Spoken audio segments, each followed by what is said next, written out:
এত সুযোগ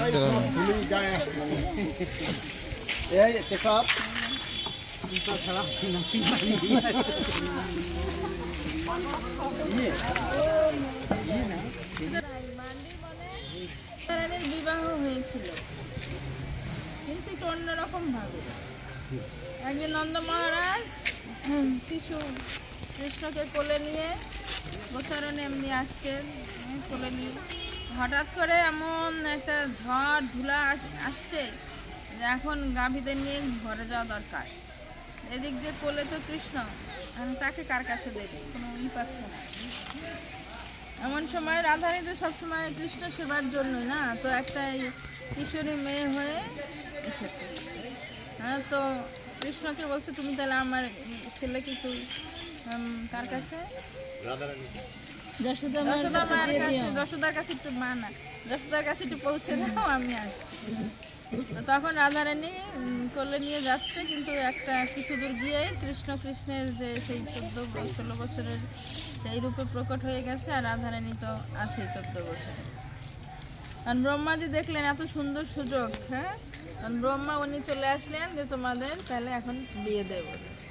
ওইখানে উনি পৌরোহিত্য করছিলেন, এরকম হাত বাঁধা সেই 7 পাক ঘোড়া সেই লীলা এই ভান্ডির বনে হয়েছে। আর কি এখানে একবার রাধারানী আর কৃষ্ণের সঙ্গে কুস্তি লড়াই হয়েছিল। হ্যাঁ, তো সবাই তো জানে যে সখারা করবে, আর গোপীরা বলে আরে রাধারানীর সঙ্গে তোমরা পারবে না। আরে এরা তো হাসি, রাধারানী মেয়েরা কি পারবে নাকি ছেলেদের সঙ্গে?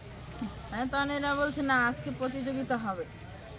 তখন রাধারানীকে এরা সে কুস্তির বেশে সাজিয়ে দিয়েছে, একদিক দিয়ে গোপীরা, একদিক দিয়ে সখারা, আর রাধারানী আর কৃষ্ণ শুরু হয়ে গেল কুস্তির লড়াই।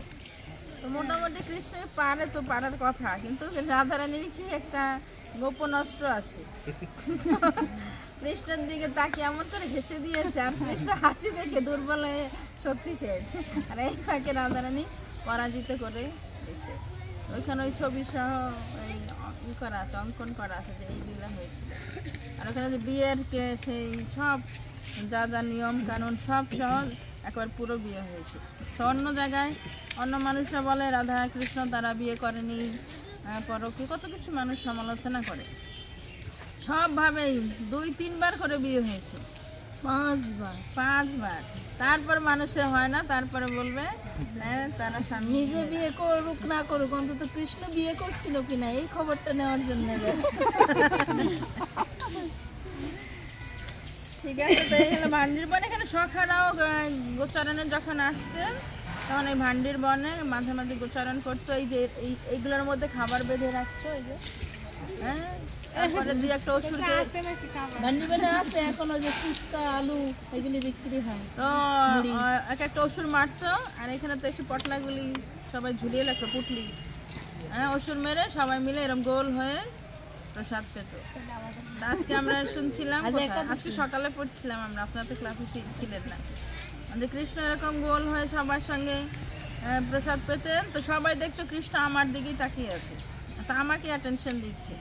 আচ্ছা, চৈতন্য চরিতামৃত এই লীলা কেন ছিল? মহাপ্রভু যখন পুরী ধামে এরকম 4টা গ্রুপে কীর্তন করছিলেন জগন্নাথ মন্দিরে, রথগ্রে একটা বেড়া কীর্তন, তো তখন ওই জগন্নাথ মন্দিরের চারদিকে সবাই দেখছে যে আমাদের সঙ্গে আমার দিকেই আমাদের গ্রুপে আছে, নৃত্য করছে। এই কথা বলতে গিয়ে যে সখারা এরকম দেখছিলেন, তা কৃষ্ণ এটা তার ঐশ্বর্য প্রকাশ করেন। কৃষ্ণ একই সঙ্গে শতকোটি গোপীর সঙ্গে একসঙ্গে থাকতে পারে, এটা ভগবান ঐশ্বর্য। এই সমস্ত লীলা হয়েছিল ভান্ডির বনে। ভান্ডির বন কি একবার জয় নিতা একটু জোরে কে ভালো বলতে পারে?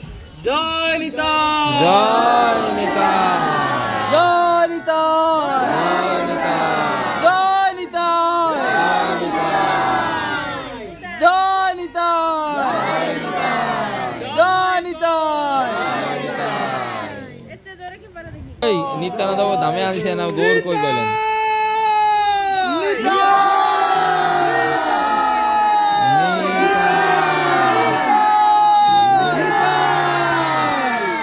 মাতাজিদের মধ্যে কে পারে জোরে দেখি তো?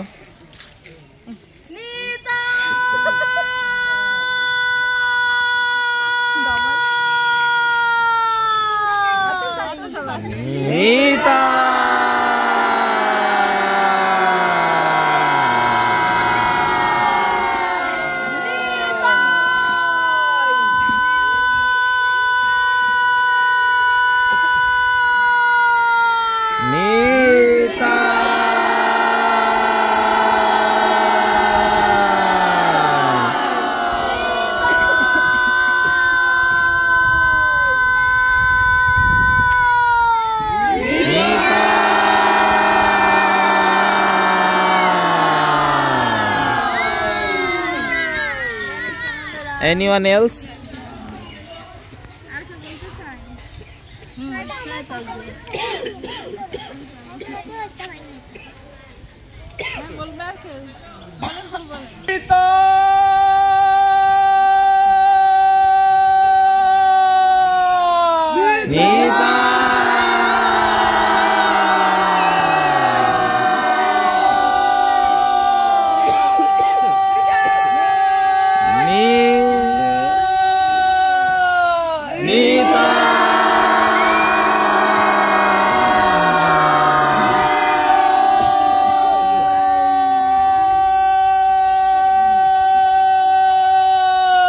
Nita